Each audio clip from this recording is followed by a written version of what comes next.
When I was younger, I always questioned why I felt like nobody wanted me, why it was so hard to land a date, let alone a partner, and what I ever did to deserve the crippling isolation that seemingly ruled me.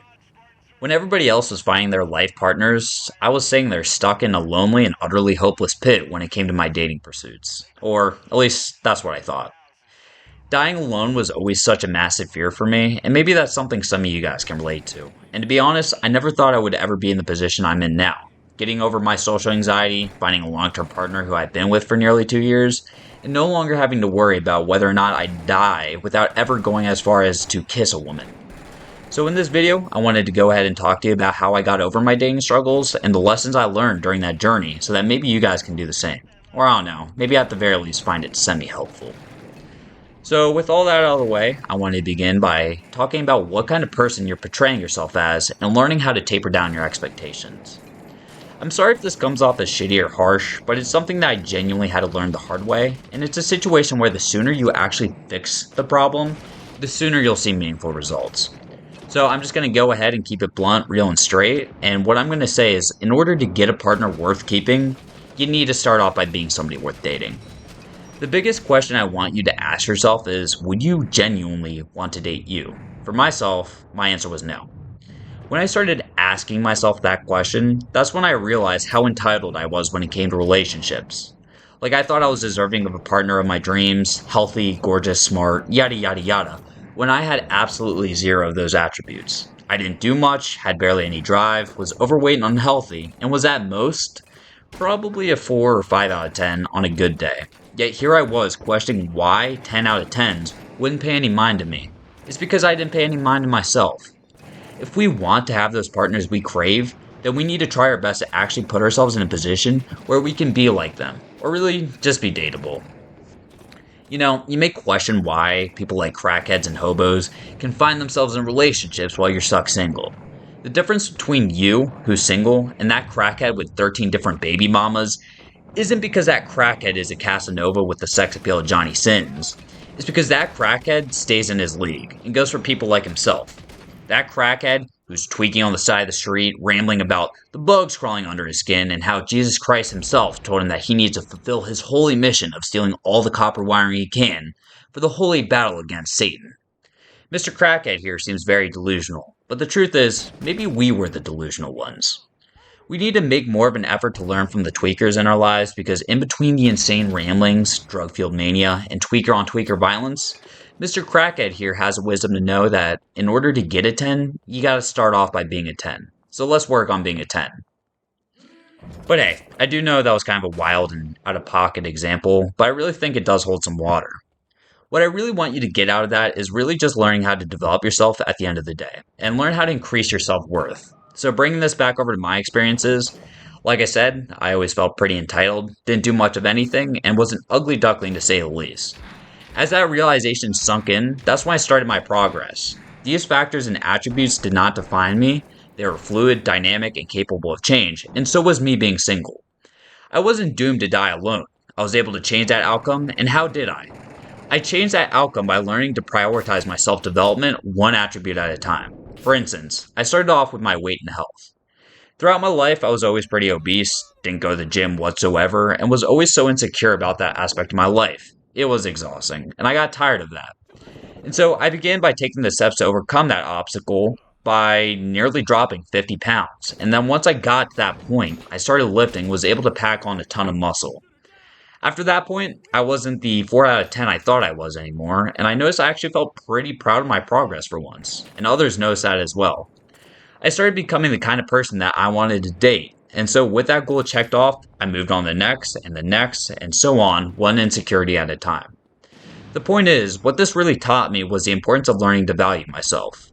Once you start doing that, others will begin by valuing you more as well, and ultimately be more confident in their choice in you.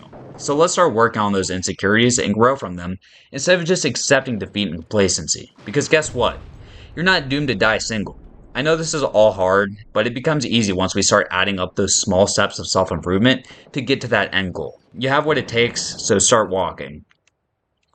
Now that we know that we need to keep ourselves in check, what's next? The next thing I want to talk about that often keeps people from getting into relationships is the fact that they oftentimes just define themselves off of being single. Now, what do I mean by that? I mean, they literally have it consumed them. They spend every waking hour trying to get into a relationship instead of learning how to be their own person, or really just be themselves. In the world of dating, there's two things that absolutely turn off a person beyond belief, and it's lying about who you are and being boring. When you let that desire to get a partner consume you, the hose will be running, because chances are you're not being your own person. And people will do just that. And they end up saying shit all the time like, oh, men only like bimbos who cheat, or women only like asshole jocks who treat them like shit. No, men don't like cheaters, and women don't want to be treated like shit. What men and women do like, though, are people who are able to be themselves. And chances are that bimbo who cheated, or that asshole jock who wasn't afraid to be themselves, put themselves out there. They scored their dates because they were their own person at the end of the day. A lot of people make the mistake of assuming that we just want somebody who sucks up to us at every turn, who is our exact carbon copy, and somebody who gives in at every turn. The reality is that at that point, you don't have a partner.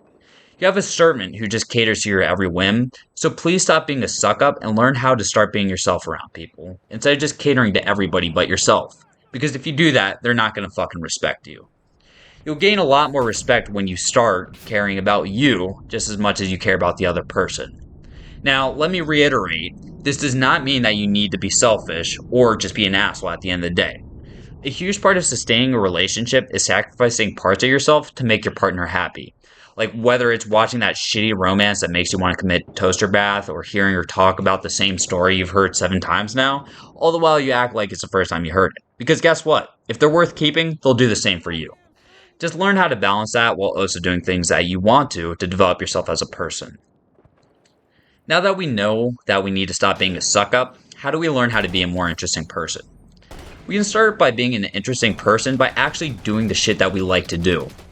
It doesn't matter what hobby you may have or how lame it sounds, there's going to be a man or woman out there who thinks it's right as fuck and will be able to bond with you over that fact. That's what's going to make you interesting. The fact that you actually do something and can be passionate about it. I used to be a person whose only hobby was sitting on his ass all day watching YouTube, and you know what that did? It made me fucking boring. When I started leaving the house to do things that I thought sounded cool, it added so much more depth into who I was and gave me much more experience that I could bring out whenever I went out on dates. Whether it was the art projects I spent days on, the really good sparring sessions I had in jujitsu, the new song I learned on guitar, the new PR I hit, it all gave me something to talk about, in an area somebody could connect to me on. I genuinely believe that had I continued to have no hobbies, I would have absolutely zero dating meaningful prospects. And learning to be myself was ultimately the main catalyst that propelled me into the relationship I'm in now. More of the story, be you. Unless if you do shit like stab cats in alleyways and wear their faces, then I guess all I can really say is please for the love of God go to therapy or something and maybe work on your maternal relationships, I guess. But with all of that covered, I just want to end this video by kind of just recapping everything we talked about here.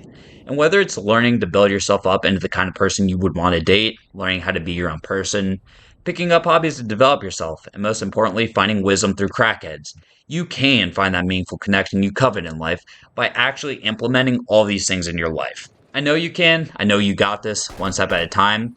But hey, I hope you have an amazing day and see you next time.